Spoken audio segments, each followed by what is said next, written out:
નમસ્કાર, આપ જોઈ રહ્યા છો ન્યૂઝ 18 ગુજરાતી। હું છું આપની સાથે દીપા શર્મા। બુલેટિનની શરૂઆત કરીએ। મહત્વપૂર્ણ સમાચાર પ્રાપ્ત થઈ રહ્યા છે। વાવાઝોડાને લઈને ગુજરાતમાં શક્તિ વાવાઝોડાની અસર નહીં થાય। હવામાન વિભાગની આગાહી। શક્તિ વાવાઝોડું દરિયામાં ધીમું પડ્યું। દ્વારકાથી 940 કિલોમીટર દૂર અને નલિયાથી 960 કિલોમીટર દૂર શક્તિ વાવાઝોડું છે। આવતીકાલથી ડિપ્રેશનમાં પરિવર્તિત થશે। આગામી 3 દિવસ રાજ્યમાં સાર્વત્રિક વરસાદની આગાહી કરાઈ છે। દક્ષિણ ગુજરાત અને સૌરાષ્ટ્ર કચ્છમાં હળવો વરસાદ રહેશે।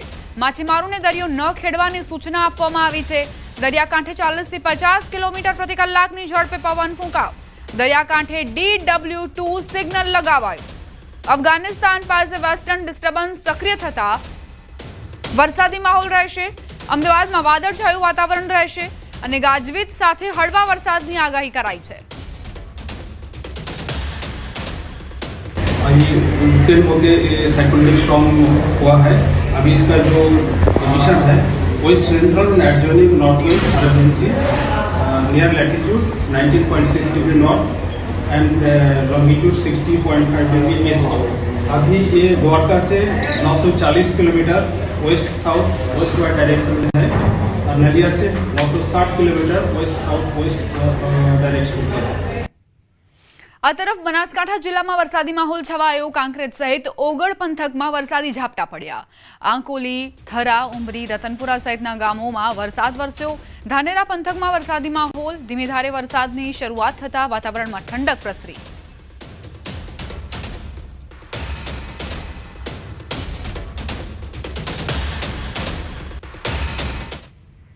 બનાસકાંઠાના પાલનપુરમાં પણ વરસાદી માહોલ છવાયો।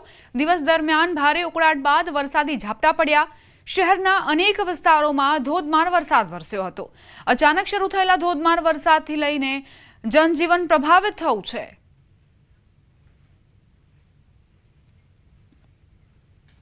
વાત હવે કચ્છની। પૂર્વ અને પશ્ચિમ કચ્છના અનેક વિસ્તારોમાં વરસાદી ઝાપટા વરસ્યા। સવારથી પડી રહ્યા છે વરસાદી ઝાપટા। નખત્રાણાના વિથોણ, દેવપર યક્ષમાં ધોધમાર વરસાદ ખાબક્યો। પશ્ચિમ કચ્છના વાગડના રાપર વિસ્તારમાં અનેક સ્થળે વરસાદ વરસ્યો। વાવાઝોડાની અસરને લઈને વરસાદ પડી રહ્યો છે। અમદાવાદમાં શક્તિ વાવાઝોડાની અસર। શહેરના અનેક વિસ્તારમાં વરસાદ ખાબક્યો। લાલ દરવાજા એલિસ બ્રિજ વિસ્તારમાં વરસાદ વરસ્યો। શહેરમાં વહેલી સવારથી વરસાદી માહોલ જોવા મળ્યો છે। વરસાદી માહોલ વચ્ચે રસ્તાઓ ભીના થયા।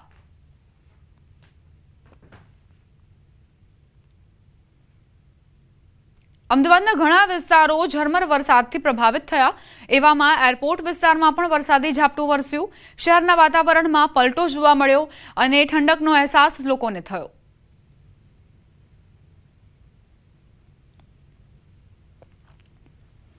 અમદાવાદમાં વાવાઝોડાની અસર વર્તાઈ છે। શહેરમાં વરસાદી માહોલ જામ્યો છે। અનેક વિસ્તારો ઝરમર વરસાદથી પ્રભાવિત। વાવાઝોડાની અસરના કારણે વાતાવરણમાં ઠંડક પ્રસરી। વહેલી સવારથી વરસાદી માહોલ છવાયો। વાદળછાયું વાતાવરણ થતાં ગરમીથી લોકોને રાહત મળી।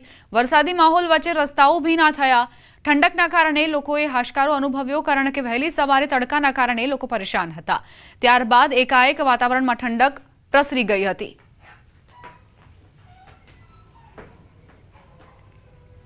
અમદાવાદના અલગ અલગ વિસ્તારો આપ જોઈ રહ્યા છો। એક જ પ્રકારનો માહોલ। વરસાદી વાતાવરણના કારણે વાતાવરણમાં ઠંડક પ્રસરી। પછી એ એરપોર્ટ વિસ્તાર હોય, લાલ દરવાજા હોય કે દાણીપીઠ હોય, એલિસ બ્રિજમાં પણ વરસાદ ખાબક્યો હતો। વરસાદી ઝાપટાના કારણે વાતાવરણમાં ઠંડકનો અહેસાસ નાગરિકોને થયો। ખેડૂતો માટે રાજ્ય સરકાર તરફથી સારા સમાચાર। પૂરગ્રસ્ત વિસ્તારમાં સહાય ચૂકવાશે। સર્વે બાદની વહીવટી પ્રક્રિયા પૂર્ણ થતા સહાય ચૂકવાશે।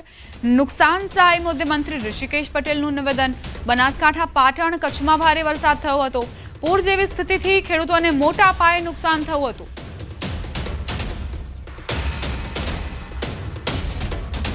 એ આખી વહીવટી પ્રક્રિયા છે ને, એ વહીવટી પ્રક્રિયા પૂરી થતાં એ ઇમ્પ્લિમેન્ટ થશે। આજ સુધીમાં દરેકે દરેક આફતની અંદર દરેક વાત પૂરી પણ થઈ છે અને સહાયો અપાઈ પણ છે।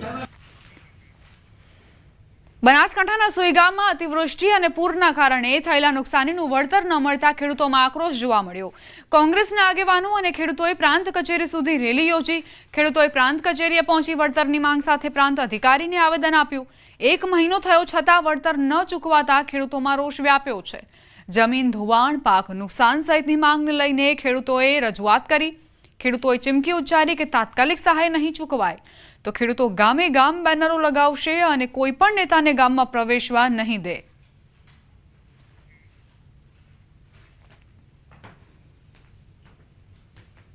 આ ખેડૂતો જીએસટીના નામે કોઈ પણ ફંડ લેવામાં ભરે, ખેડૂતોના નામે હજારો રૂપિયાની સબસિડીઓ અમુક મોટા મોટા માણસો વાપરતા હોય તો ખેડૂતોને આવી વિકટ પરિસ્થિતિમાં ખરેખર સરકારને ધ્યાન આપીને સહાય કરવાની જરૂર છે। અતિવૃષ્ટિ થાય એટલો પણ વરસાદ પડ્યો છે, બરાબર, કોઈ ભાજપ કોંગ્રેસનો આયમાં નથી આવતો। અમે એક જ સરકારને પૂછીએ છીએ કે ખેડૂત ચેના પાસે માંગણી કરે આવી અમારી પચીકના છે, બરાબર, એટલે કે સરકાર પાસે નતા ત્યારે ચેના પાસે નતા ખેડૂત બોલો। ભગવાને તો માથે હાથ લઈ લીધા પણ સરકાર પાસે માંગણી કરે તો કોઈ ઘાસ નથી મળતો, હાલ કોઈ ખાવાનું નથી મળતું, કોઈ પણ નથી, કોઈ પણ સંભાળ લીધી નથી। કોંગ્રેસના જિલ્લા પ્રમુખ ગુલાબસિંહ રાજપૂતે દાવો કર્યો કે 30 દિવસ વીતવા છતાં પાક નુકસાની, જમીન ધોવાણ, ઘર વખરી અને કેશ ડોલનું વળતર અપાયું નથી। જો સરકાર ઝડપથી વળતર નહીં ચૂકવે તો ખેડૂતો સાથે રહીને તાલુકા પંચાયત સહિતની કચેરીએ તાળાબંધી કરીશું। બીજી તરફ પ્રાંત અધિકારીએ ખેડૂતોની રજૂઆતને ઉચ્ચ કક્ષાએ મોકલવાની ખાતરી આપી।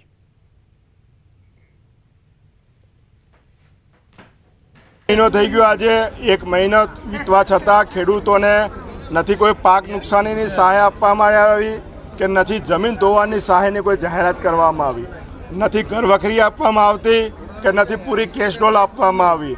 આ પશુઓના મોત થયા એની પણ સહાય નથી આપવામાં આવી કે ઘર મકાન પડી ગયા એની પણ સહાય આપવા 1 મહિનો થયો તેમ છતાં સરકાર નિંદ્રામાં છે। કોંગ્રેસ પાર્ટી દ્વારા અને એના સ્થાનિક ખેડૂતો દ્વારા એક આવેદનપત્ર આપી અને જમીન ધોવાણ અને પાક સહાય અને બીજી જે કંઈ પણ ઘર વખરી બાબતે કે કેશડોલ બાબતે અસંતોષ છે એના માટે આવેદનપત્ર આપીને રજૂઆત કરી છે। તો એ આવેદન અમે ઉપલી કક્ષાએ મોકલી આપીશું અને જે કંઈ પણ પોલિસી મેટર છે એ પ્રમાણે ઉપરથી નિર્ણય લેવામાં આવશે, એ મુજબની અમલવારી કરવામાં આવશે। સૌરાષ્ટ્રના અગ્રીમ ગણાતા એવા ગોંડલ માર્કેટિંગ યાર્ડમાં નવી મગફળીની આવક થવા પામી છે। માર્કેટિંગ યાર્ડમાં ચાલુ સિઝનની નવી 80 થી 85 હજાર મગફળીની ગુણીની આવક થવા પામી છે। હરાજીની પ્રક્રિયામાં 20 કિલો મગફળીના 800 રૂપિયાથી 1100 રૂપિયા સુધીના ભાવ બોલાયા હોવાનું સામે આવ્યું। ગોંડલ માર્કેટિંગ યાર્ડ દ્વારા વરસાદની આગાહીને લઈ માર્કેટિંગ યાર્ડમાં હાલ મગફળીની આવક બંધ કરાઈ છે। જ્યાં સુધી યાર્ડમાં રહેલ મગફળીનો નિકાલ ન થાય ત્યાં સુધી તેમજ નવી જાહેરાત ન થાય ત્યાં સુધી મગફળીની આવક બંધ કરાઈ છે।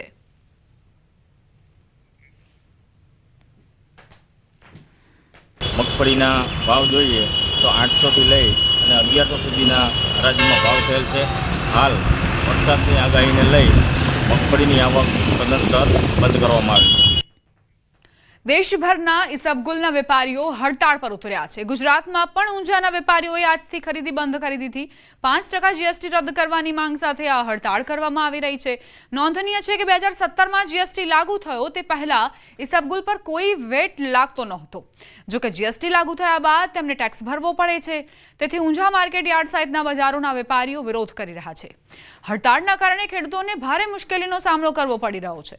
ખરીદી સંપૂર્ણપણે બંધ હોવાના કારણે ખેડૂતોના ઇસબગુલની ખરીદી અટકી પડી છે। ભાઈ આ રે શબ્દ ખોટો લખેલો છે તો હમ નિકાલ દેંગે, પણ 2017 પછી પણ 2025 સુધી 8 વર્ષ સુધી સતત અમે રજૂઆતો ગુજરાત સરકારમાં, ગુજરાત જીએસટીમાં, સેન્ટ્રલ જીએસટીમાં, સેન્ટ્રલની જીએસટી કાઉન્સિલમાં ઘણી વખત રજૂઆત કરી પણ અત્યાર સુધી એનું નિરાકરણ ન આવવાને કારણે ઇસબગુલ ઇન્ડસ્ટ્રીઝ એસોસિએશને આ निर्णय લીધો कि भाई हमारा इसबगुल सीड्स की खरीदी बंद करवी। यहाँ मंडी में इसबगुल कोई लेने वाला है नहीं, इसबगुल पड़ा है, सभी हड़ताल पे हैं। अब हमारे इस माल का क्या करना, इस माल का क्या करें, हमको पैसे की जरूरत है। आए 3-4 दिन से बैठे हैं, शनिवार से बैठे हैं, हम कोई माल तो ले रहा नहीं। यहाँ दुकानदार जहाँ माल उतारा है वो कहे ऑक्शन बंद है, या व्यापारी लेने वाला है नहीं, तो इस माल का क्या करना। हम सरकार श्री से निवेदन है कि हमारा जल्द से जल्द इसका निवेदन निकाल किया जाए। सब माल नहीं बिक रहा तो परेशानी हो रही, माल कहाँ बिकेगा, फार्मर को सब परेशानी होगी, माल नहीं बिकेगा तो क्या क्या प्रॉब्लम होगी, बहुत होगी, बिकेगा नहीं तो आगे के सीजन में बुआई की दिक्कत आएगी। हम बच्चों से आए हैं यहाँ और कोई माल लेने वाला नहीं है यहाँ। हमारा ये सब है जो पड़ा है, हमारे भी पैसों की ज़रूरत है घर पे, तो कोई माल लेने वाला नहीं है, इसलिए किसी को बोल दो कि भाई हमारा माल बिकवाइए, कुछ भी करके। फार्मर को तो सभी दिक्कत आएगी, घर में पैसों की तंगी आ जाएगी, घर में पैसे है नहीं, तो माल बिकेगा तो ही पैसे आएगा। કાચા ઈસબગુલ, રો ઈસબગુલ, ફ્રેશ ઈસબગુલ ઉપર 0 GST છે અને ડ્રાય ઈસબગુલ જે તૈયાર ઈસબગુલ છે એની ઉપર 5% GST છે.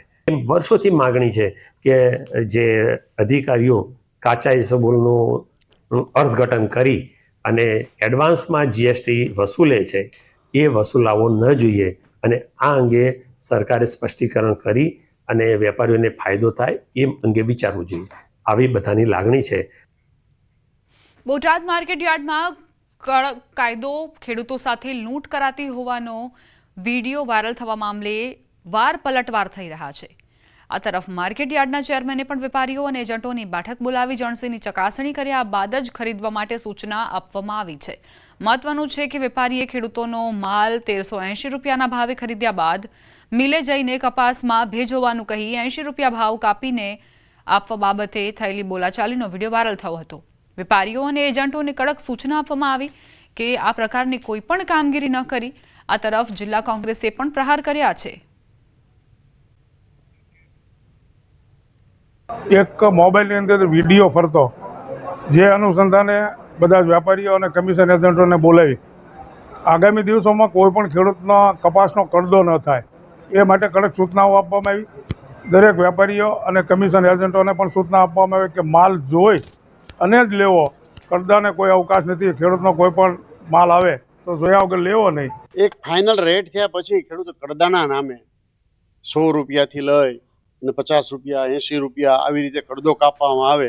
હવે આજે જગતનો તાત ખેડૂત માંડ એનું પૂરું કરે છે, પૂરા એના ખેતીના ખર્ચના પૈસા પણ ઉપજતા નથી અને જ્યારે આવો કરદો કાપવામાં આવે એટલે ખેડૂતો પાયમાલ થતો જાય છે. ભરૂચની દૂધધારા ડેરીમાં ચેરમેન પદ માટે ચૂંટણી યોજાઈ હતી. પ્રાંત અધિકારી મનીષા માનાણીની હાજરીમાં પ્રક્રિયા હાથ ધરવામાં આવી હતી, જેમાં સર્વસંમતિથી ફરી એકવાર ચેરમેન પદે ઘનશ્યામ પટેલની વરણી કરવામાં આવી હતી, જ્યારે વાઇસ ચેરમેન તરીકે સંજયસિંહ રાજના નામની જાહેરાત કરાઈ હતી. મહત્વનું છે કે ડેરીની 15 બેઠકો માટે જાહેર થયેલી ચૂંટણીમાં ઘનશ્યામ પટેલની પેનલના 10 અને વાગરાના ધારાસભ્ય અરુણસિંહ પેનલના માત્ર 2 અને અપક્ષના 3 ઉમેદવાર વિજેતા બન્યા હતા. અપક્ષ ઉમેદવારોએ પહેલેથી જ ઘનશ્યામ પટેલને ટેકો જાહેર કરી ચૂક્યા હતા.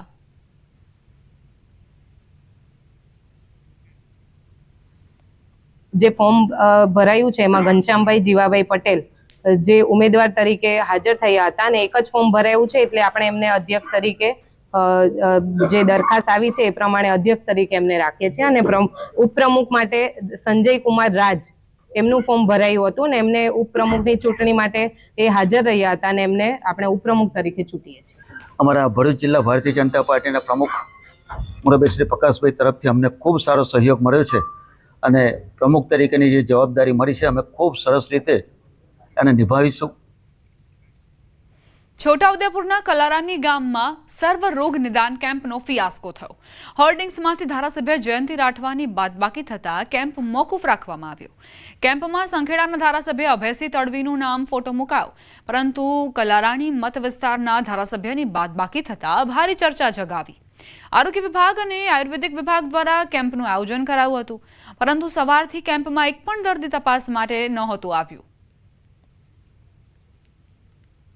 શરદ ચોકથી આપણે માન્ય ધારાસભ્યશ્રીનું નામ ત્યાં આગળ જે આપણા અભયસિંહ તડવી સાહેબનું નામ આવી ગયું હતું અને ફોટા સાથે, તો સાહેબને ધ્યાનમાં આવ્યું એટલે સાહેબને ધ્યાનમાં રાખીને અમને એ સૂચન કર્યું કે આજનો કેમ્પ આપણે મોકૂફ રાખીએ અને 2 દિવસ આપણે કેમ્પનું પ્લાન કરીશું. એ રીતે તો સાહેબની સૂચનાને ધ્યાનમાં રાખીને કેમ્પ હાલ પૂરતો અમે મોકૂફ રાખ્યો છે.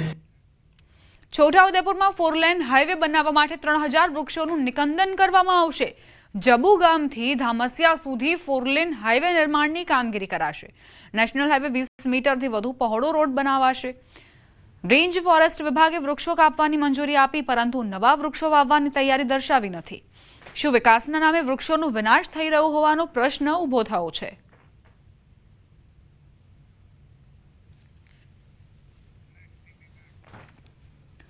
દ્વારકા જિલ્લાની આશા વર્કર બહેનોએ કલેક્ટર કચેરીએ ગજવી. 400 થી વધુ મહિલાઓએ વિવિધ માંગ સાથે રેલી યોજીને કલેક્ટરને આવેદનપત્ર આપ્યું. બહેનોને ઓનલાઈન કામગીરી માટે દબાણ કરતું હોવાની ફરિયાદ છે. ઓનલાઈન કામમાંથી મુક્તિ આપવા તેમજ વેતન વધારો કરવા માટે રજૂઆત કરી. મહિલાઓએ કહ્યું કે અમને રવિવારના દિવસે પણ કામ કરવું પડે છે અને આખા વર્ષમાં દિવાળીની જ રજા મળે છે, બીજી કોઈ રજા પણ નથી મળતી. આશા વર્કરના પગાર ઓછા છતાંય કેમ આટલું બધું શોષણ કરીને પગાર કેમ ન થતા?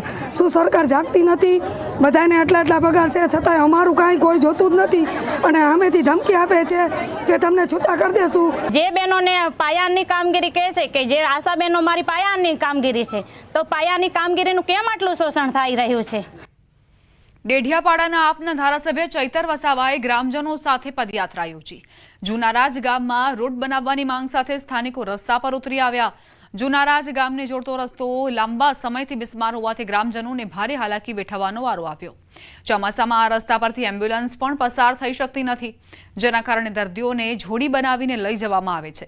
રસ્તાનું ખાતમુહૂર્ત થયું હોવા છતાં કામગીરી અધૂરી હોવાનો ગ્રામજનો દાવો કરી રહ્યા છે. ગયા વર્ષે એક એજન્સીએ રોડ બનાવવાની કામગીરી શરૂ પણ કરી હતી, પરંતુ વિરોધ થતાં કામ અટકાવી દેવામાં આવ્યું હતું, જેને લઈ વન વિભાગની મંજૂરી સામે પણ સવાલો ઊભા થઈ રહ્યા છે. પ્રજાને મુશ્કેલી ન પડે તે માટે આ કામગીરી ફરીથી શરૂ કરવાની માંગ સાથે પદયાત્રા યોજવામાં આવી. જ્યારે નવો રોડ મંજૂર થયો છે ત્યારે એ મંજૂર થયેલા રોડ પર સ્ટ્રક્ચરનું કામ ચાલતું હતું અને ફોરેસ્ટ ડિપાર્ટમેન્ટ દ્વારા એ અટકાવવામાં આવ્યું છે, જે અટકાવી દેવાથી એ વિસ્તારમાં આવતા તમામ ગામોના લોકોને ખૂબ જ હાલાકીનો સામનો કરવો પડે છે. સગર્ભા બહેનો જ્યારે ડિલિવરી કરાવવા પીડા જ્યારે ઉપડે છે, એમને લાવવા માટે પણ ત્યાં એમ્બ્યુલન્સ પહોંચતી નથી. કફ સિરપ કાંડ બાદ ગુજરાતમાં પણ એડવાઇઝરી જાહેર થશે. કફ સિરપ બનાવતી કંપનીઓની તપાસનો આદેશ. 500થી વધુ કંપનીઓની તપાસના આદેશ અપાયા છે. બાળકોને કફ સિરપ કેવી રીતે આપવી તેનું મંથન જરૂરી. ગુજરાતમાં પણ એડવાઇઝરી જાહેર કરાશે. રાજ્ય સરકારના પ્રવક્તા મંત્રી ઋષિકેશ પટેલે માહિતી આપી. એક્ઝેક્ટ આંકડો ખ્યાલ નથી, પણ 500 ઉપર આવી કંપનીઓ જે કફ સિરપ બનાવતી હોય એની તપાસના હુકમો પણ આપ્યા છે અને વહેલી તકે ગુજરાતની અંદર બાળકોને દવાઓ કેવી રીતે આપવી, કફ સિરપ કેવી રીતે આપવું, એક બ્રેન સ્ટોર્મિંગ થઈ રહ્યું છે અને ટૂંકમાં ભારત સરકારે જે એડવાઇઝરી જાહેર કરી છે એના આધારે ગુજરાત પણ પોતાની એડવાઇઝરી જાહેર કરશે.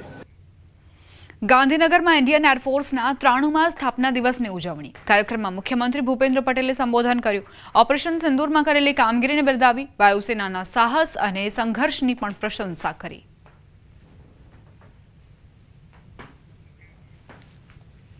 उनके मार्गदर्शन में ऑपरेशन सिंदूर में भारतीय वायुसेना ने जिस अप्रतिम साहस और पराक्रम का परिचय दिया है, उस पर आज पूरा देश को गर्व है. जिस प्रोफेशनल दक्षता के साथ हमारी वायुसेना ने ऑपरेशन सिंदूर में पराक्रम दिखाया है, वह पूरे विश्व के लिए एक बड़ा उदाहरण है. हाल ही भारतीय वायुसेना ने एक और नया कीर्तिमान रचा है. भारतीय वायुसेना के ग्रुप कैप्टन शुभांशु शुक्ला ने सफलतापूर्वक अंतरिक्ष मिशन को पूरा कर एक बड़ा कीर्तिमान स्थापित किया है. इस सभी उपलब्धियों के कारण मैं मानता हूं कि इस वर्ष भारतीय वायुसेना की वर्षगांठ विशेष महत्व रखती है. આણંદ શહેરને પ્લાસ્ટિક મુક્ત બનાવવા ઝુંબેશ હાથ ધરાઈ છે, ત્યારે મ્યુનિસિપલ કોર્પોરેશન દ્વારા પાયલોટ પ્રોજેક્ટ બાદ શહેરના ઘણા વિસ્તારમાં બોટલ ક્રશ કરતા મશીન મૂકવામાં આવ્યા છે. બોટલ ક્રશર મશીન મૂકી સ્થળ ઉપર જ પ્લાસ્ટિક વેસ્ટનો નિકાલ કરાશે. જાહેર સ્થળ પર 50 જેટલા બેગ વેન્ડિંગ મશીન મૂકવામાં આવ્યા છે. જો કે મશીનમાં ₹10નો સિક્કો નાખવાથી કાપડની થેલી મળશે. પ્લાસ્ટિક અંગે લોકોમાં જાગૃતિ આવે અને જે પ્લાસ્ટિકની થેલીઓ છે એનો વપરાશ ઓછો થાય તેવા શુભ હેતુથી જાહેર જગ્યાઓએ 50 જેટલા વેન્ડિંગ ક્લોથ મશીન લગાવવામાં આવેલા છે.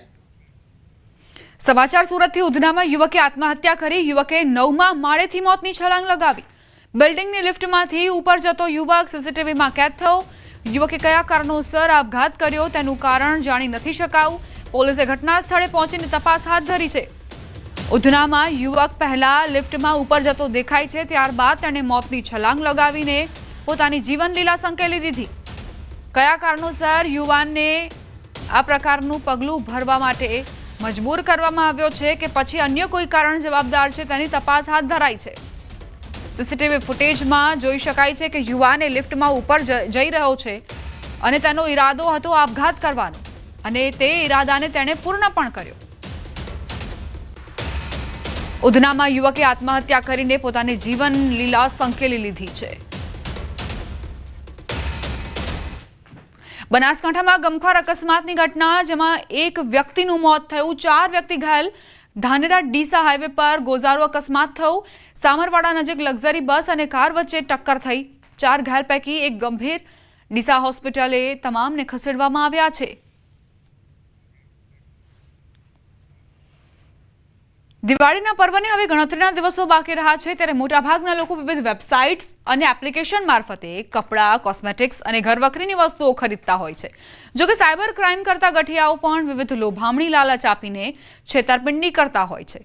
આ દિવસો દરમિયાન સાયબર ક્રાઇમના પ્રમાણમાં પણ વધારો જોવા મળે છે, કારણ કે લોકો લાલચમાં આવીને એવી નજીવી ભૂલ કરી દેતા હોય છે કે સાયબર ક્રાઇમ કરતા ગઠિયાઓ વેબસાઇટને ભળતું નામ રાખીને અથવા તો એપીકે ફાઇલ ડાઉનલોડ કરાવીને મોબાઈલનું એક્સેસ મેળવી લેતા હોય છે। બેંક એકાઉન્ટની વિગતો મેળવીને કે પછી હેકિંગ સિસ્ટમથી છેતરપિંડી આચરે છે। આવા સંજોગોમાં લોકો પણ કેટલીક તકેદારી રાખવી જરૂરી બને છે। દિવાળીના તહેવારો નજીક છે, એવામાં તમામ વ્યક્તિઓ જે ખરીદી કરતા હોય, ઓનલાઈન ખરીદીમાં રસ ધરાવતા હોય, તેમને સાવચેત થવાની જરૂર છે, કારણ કે જે સાયબર ગઠિયાઓ છે તેઓ તમને એપીકે ફાઇલ મોકલશે, તમારા ફોનનો એક્સેસ મેળવી લેશે, ત્યારબાદ તમારા ફોનમાં જે એપ્લિકેશનના એક્સેસ હશે તેનું એક્સેસ મેળવીને અને ત્યારબાદ તમારા બેંક એકાઉન્ટને ખાલી કરી દેશે। એક આંકડાનો ફરક હોય, જનરલી કોઈ આટલું બિઝી સ્કેડ્યુલમાં જોતા ના હોય, તો એ વસ્તુને તમે ખાસ ધ્યાન રાખો। અને કોઈ એપ્લિકેશન ઉપર તમે ક્લિક કરીને ઇન્સ્ટોલ ના કરો, તમારા વોટ્સઅપમાં આવી હોય કે તમને કોઈ વેબસાઇટથી ડાઉનલોડ થઈ હોય તો પહેલાં એને ડાઉનલોડ ના કરો, પહેલાં જો એ ઓથેન્ટિકેટ છે। અને ઇફ તમારા ફોનમાં એવી કોઈ એપ્લિકેશન હોય તો એમકવચ કરીને એપ્લિકેશન આવે છે, એમાં તમે તમારો ફોન સ્કેન કરી શકો છો, જેથી શું તમારો ફોનમાં કઈ એપ્લિકેશન સારી છે એ બધું એમાં તમને બતાવી દે।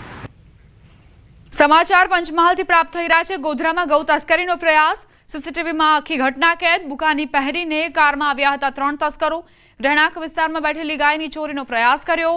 બળજબરીપૂર્વક ગાયને બેસાડવા માટે પ્રયાસ કર્યો। સોસાયટીના રહીશ જાગી જતા તસ્કરો ભાગ્યા। ગૌ તસ્કરોને પડકારતા એક શખ્સે પથ્થરમારો કર્યો। ગાયને મૂકીને 3 તસ્કરો કાર સાથે ફરાર થઈ ગયા। ગોધરાની સરદાર પટેલ સોસાયટીમાં આ બનાવ બન્યો હતો। સુરતના સચિન વિસ્તારની ઘટના, રેલવે સ્ટેશન નજીક આવેલી એક દુકાનમાં તસ્કરો ત્રાટક્યા। એલડી સ્કૂલની સામે આવેલી સોમનાથ ટી સેન્ટર નામની દુકાનમાં તસ્કરોએ તરખાટ મચાવ્યો। તસ્કરોએ દુકાનમાં ચોરીની ઘટનાને અંજામ આપ્યો। દુકાનમાં રહેલા સીસીટીવીમાં તસ્કરો કેદ થયા।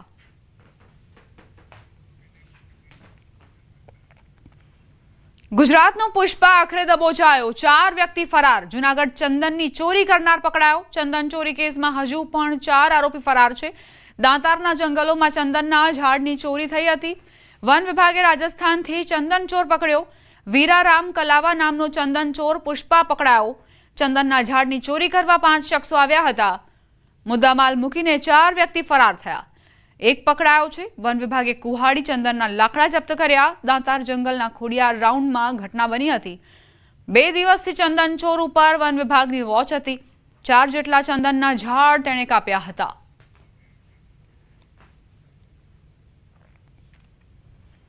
આ સાથે જ બુલેટિનમાં અત્યારે બસ આટલું જ। વધુ અપડેટ્સ માટે આપ જોતા રહો News 18 ગુજરાતી।